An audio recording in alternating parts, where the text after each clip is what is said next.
this is Janet Diane Moria Swerdlow, and I'm here with the Expansions News podcast for the second week in August, and as you can see, without Stuart, but he will be back next week.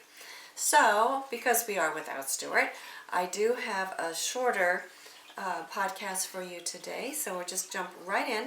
And I want to briefly mention the upcoming presidential elections, which I've kind of been talking to a little bit about the show.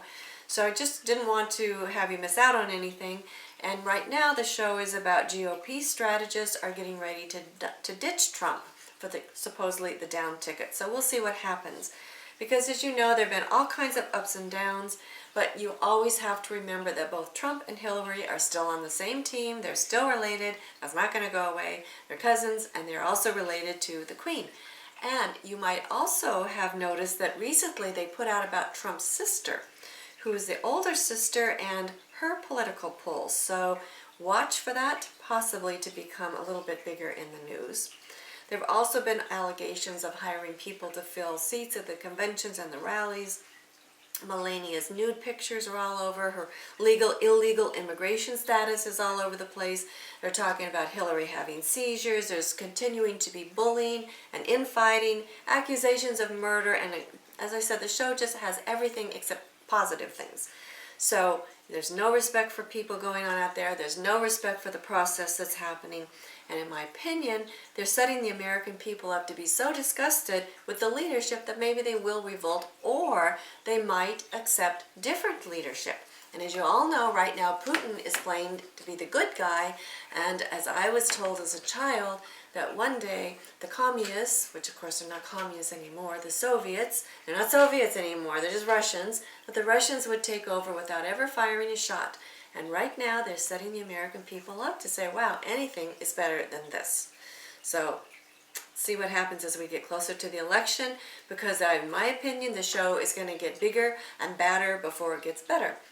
So then we also have the Olympics, which opened in Rio. Now, I'm not a big sports fan, and I have kind of said that to you basically through the years. And I didn't really have it in me to watch the whole Olympic openings because I just didn't want to.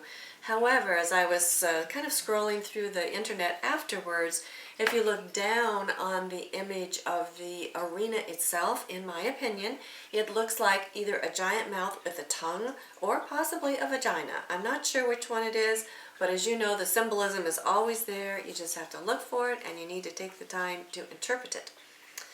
And then going off-world, this was an interesting article to me because they said, you're probably all too familiar with the story of KIC 8462852. And it's like, no, I'm not. But the way they make it sound is like everybody's heard about it. So maybe you have. Either I hadn't or I've forgotten about it. But anyway, it said it's a star that's been the focus of much speculation and excitement over the past few months. Okay, well, where have I been? Anyway, NASA's got a Kepler mission, and this Kepler mission observed this star. And they said that the star is now infamous for its bizarre and unprecedented transit signal that was flagged by, guess who, citizen scientists. Now, I had never heard that term before either, citizen scientists. So I looked it up just out of curiosity to see if it was out there, and being defined. Well, of course it is. That's what they're calling amateur or non-professional scientists, or volunteers, or people from the public who participate in scientific research. So I thought, that's interesting, citizen scientists. That really dilutes the regular scientists in my opinion, but watch for more. Anyway, I was also going to tell you that they've also talked about citizen police. So I think that maybe this term is going to continue to be stepped up in the public eye.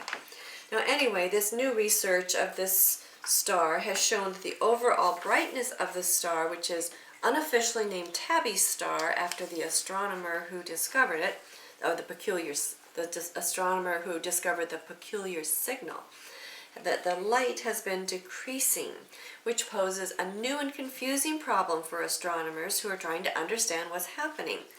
Apparently, Kepler's prime mission is to look for small worlds that pass in front of their parent stars, which then causes a slight dimming of starlight.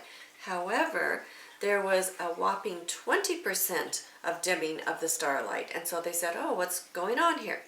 Now, the astronomer from Penn State University, Jason Wright, speculated that the signal could be indicative of, quote, an alien megastructure that's in the process of being built. Now, this is coming out of Penn State University, and this is an astronomer there, and it's not going to come out of a university unless it's been government approved. So, he's again speculating that the signal could be indicative of, quote, an alien megastructure, unquote, that's in the process of being built. Then it goes on to say that it's boosted the speculation that an advanced alien civilization is building some kind of Dyson sphere-like structure around a star to collect solar energy for all of its energy consumption needs. So again, they're starting to give the alien agenda a little bit more of conventional approval. And Bradley Schaefer from Louisiana State University decided to study the historical observations of this star in astronomical photographic plates from the past century to see if the star exhibited any bizarre fluctuations in brightness in the past. And sure enough, it has. And apparently since the 19th century, its brightness has decreased steadily by nearly 20%. Then we have astronomers Ben Monte from Caltech and Joshua Simon from the Carnegie Institute, who found yet another surprise and showed that the star showed an unprecedented dimming of 3.5%. And all through this article, there were places to click about this alien thing and that alien thing and this alien thing and that alien thing. So bit by bit, they're introducing the alien agenda. And as I've been telling you, Stuart and I are going to be talking more about the alien agenda that we know about in our September Spectacular. So you might want to put that on your agenda. That's coming up before you know it. Anyway, then we have another private company who's launching a mission to land a rover on the moon. Now, apparently, this private company won U.S. clearance to fly to the moon, and the ruling represents the first step toward commercial space exploration. This company's name is Moon Express. It plans to launch its privately funded robotic lunar mission in 2017. Now, this is interesting because it says Moon Express will also collect $30 million courtesy of Google's Lunar X Prize. Now, I didn't know Google had a Lunar X Prize even available. I don't know if you did or not, but it's like, why didn't I know about that? I could use their $30 million. And what other companies were vying for it? So look, that's why I said all of this is planned and programmed to put it into your head. And of course we have Mars One, which is still out there trying to get into the space game, and it's hoping to create the first permanent human settlement on Mars by the year 2026. And then, this was another interesting story, which to me looked totally photoshopped, although I might be wrong, but there's supposedly a NASA photo of the dark side of the moon. And it said that NASA recently released it because the image was taken during Discover satellite voyage, which shows the planet Earth from 1 million miles away. Now, the article that I was reading said that instead of marveling at the beauty of this rarely seen natural wonder, people have begun photoshopping the moon. So I was scrolling through this. They had an orbiting hamburger, they had Donald Trump's face, they had a gorilla's face, finally they had a reptilian eating this. So I thought, well, that's telling, isn't it? And imprinting. Anyway, all of this, in my opinion, is still a wide variety of distraction for you because, you know, they only talk about 3 or 4 different species. They talk about the Greys, the Sirians, the Pleiadians, the Reptilians, but there are like so many different alien species living here, visiting here, cohabitating here. I mean, so many more than you could possibly imagine. But they're, again, focusing the general population in a general direction. And so, again, we're going to be discussing more of this in our September Spectacular. So I invite you to attend so you can get that information that you need instead of this public crap that they're putting out for the general people who can't handle any more than that. I was also reading this other information, which I thought was very interesting, which again is not anything that we haven't exactly talked about before, but there's a man named Peter Thiel, and my beat's pronounced Thiel, I'm not exactly sure, but they call him a billionaire tech investor. And again, I've never heard of him, but maybe you have. And he is working on a protocol that will reverse aging effects on the body via, guess what, blood transfusions from the young. And he says that these blood transfusions from the young could be the biological fountain of youth. Now again, we've talked about getting people to accept eating blood, drinking blood, all kinds of things that will be involved in ritual, and here we have another one. And it says it may sound like vampirism, but it's called parabiosis, which I had never heard of before, but apparently it's been around for a long time, since the 1950s, which in my opinion means it's never stopped being explored. So watch for more of that to happen. Apparently there's a company called, guess what, Ambrosia, which is taking healthy individuals aged 35 or older who receive a transfusion of blood plasma from donors younger than 25. And these people are paying $8,000 per person to get this blood and to participate in this experiment. And of course, the researcher says that this effect appears to be, quote, almost permanent. So that's going to get a lot of people's attention, and again, you're going to find out that it's going to be continually be more accepted to deal with human blood. In fact, it even says in the organ systems of both animals and humans, the procedure has found to reverse the symptoms of aging. So, see what happens with that. And now, this morning when I turned on my computer, there were all kinds of things about the number 13, which we have talked to you about before. We have the book out, 13 Cubed, which hopefully you have read. We have talked about the programming being built upon the 13 by 13 by 13 matrix of the mind, which is also what this entire universe is built on, is a matrix within the mind of God, 13 by 13 by 13. And you've been told, of course, that 13 is the unlucky number, and in fact, there are some skyscrapers who supposedly don't even have a 13th floor. In my opinion, they probably do, but you don't have access to it. And you might remember here that just a couple of days ago, there was a fire from a birthday cake that killed 13 people when the candles and the sparklers fell to the floor in a French bar. So here we have a fire that killed 13 people. Well, this morning when I turned on my computer, there was a story about 13 bears getting their first taste of freedom after being rescued from roadside zoos. Then, within the last 2 days, on the same page, there were 13 spellbinding names inspired from Harry Potter, 13 kid makeup artists who put your beauty routine to shame. And then the other thing that happened, apparently there were 2 men in their 20s who jumped in tandem from a company called Parachute Center, and they fell 13,000 feet, unfortunately, to their deaths when their parachute failed to open. So continue to watch for this number 13, because it is an Illuminati ritual number. 13 bears, 13,000 feet with 2 men dying. They're the sacrifice to something. 13 kid makeup artists, 13 spellbinding names, and the fire kills 13 after the birthday cake candles. And why do we put birthday cake candles? Because we blow out, you're blowing out your life. You're snuffing out your life force. You're lighting it and you're blowing it out. You're going to die. So enjoy that when you have your next birthday. Think about me. And then here in the U.S., there are 5 cities where it is law that you own a gun.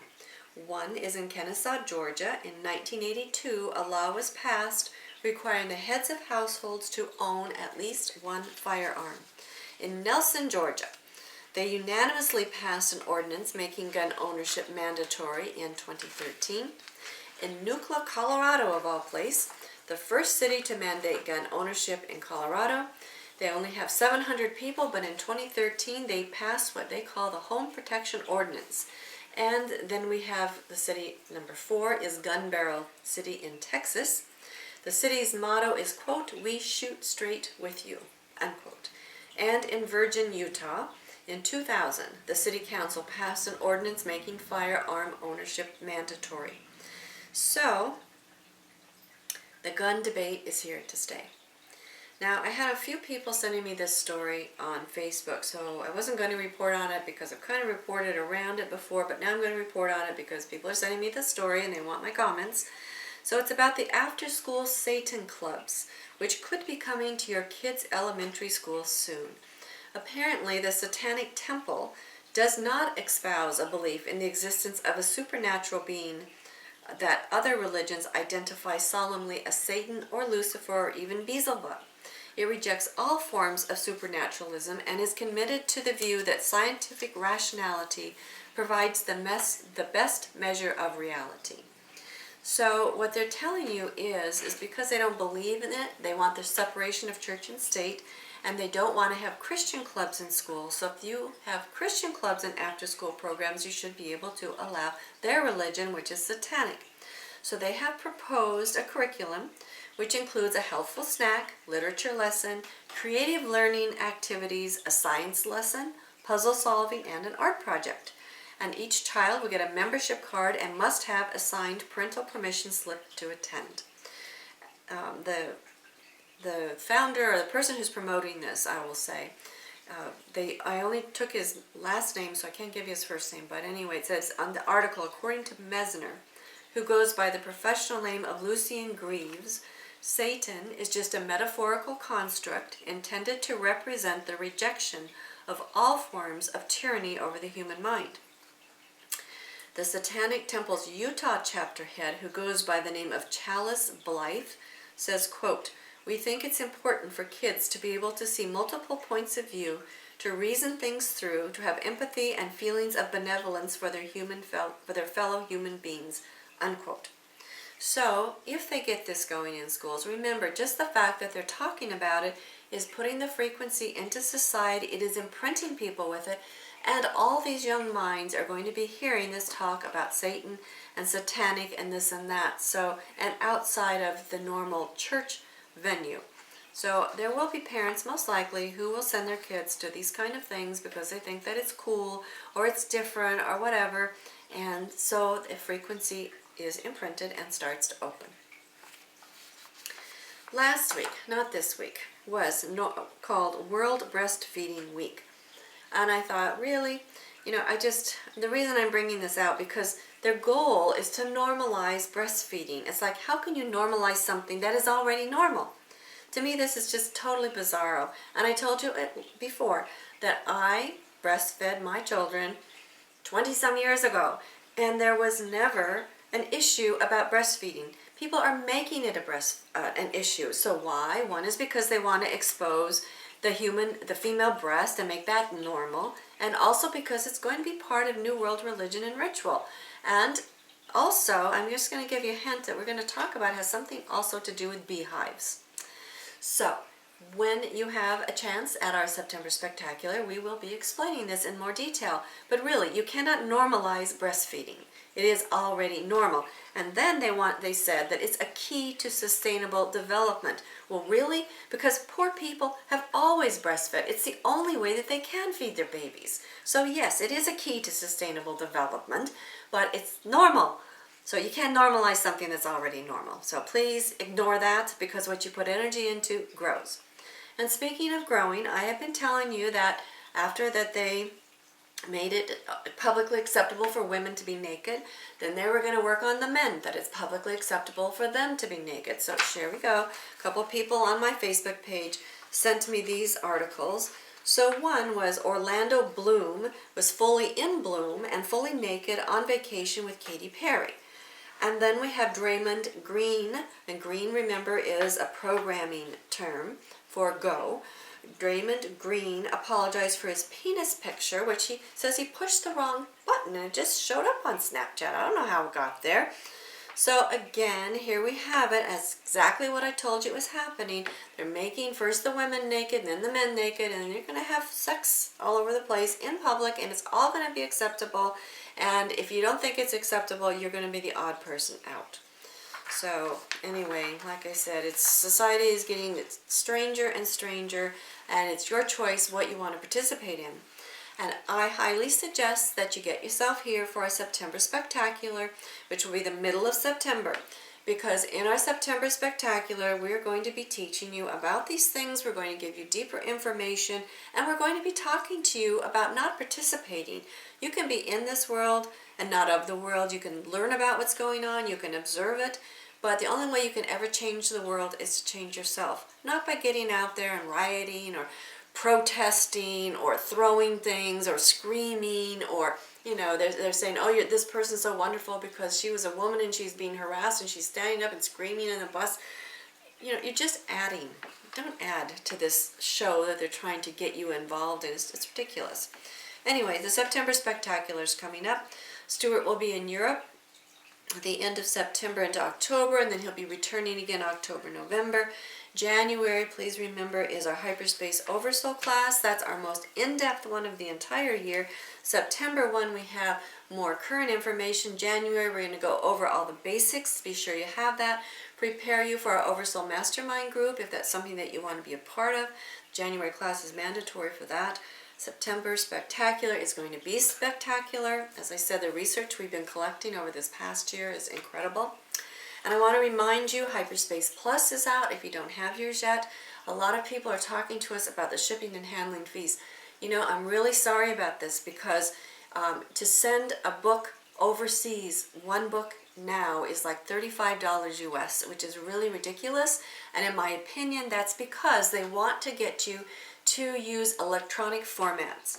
Now, the Hyperspace Plus will be coming out in Kindle, and it's not that I have any problem with that. The issue is if they ever push that button, your electronics are gone. If you have a book in your hand, you have a book in your hand. And so until they come and burn that, and that's from your function of your mind pattern, I say get a book.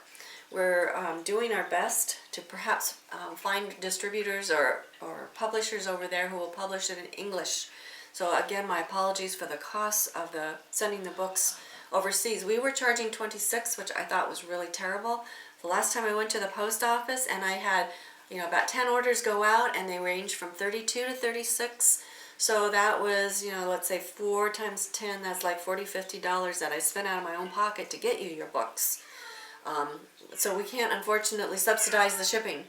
So that's why the shipping is so terrible. So if you add a book, it's like another $8, but at least you get 2 instead of only 1. So if you might want to consider True World History if you don't have it, you might want to consider the White Owl Legends, which are great stories about the archetypal, it's about the archetypal creation of the world. So anyway, this is also a really great book. We have so many great books out there. I hope that you're reading them, you're sharing them with your friends. Please like our Facebook page, share our news podcast, get the word out there, because we need to do something, and the only way that we can do anything, it has to come from within. So with that said, I want to thank you for joining me, Janet Diane Moya, Swerdlow, expansions.com.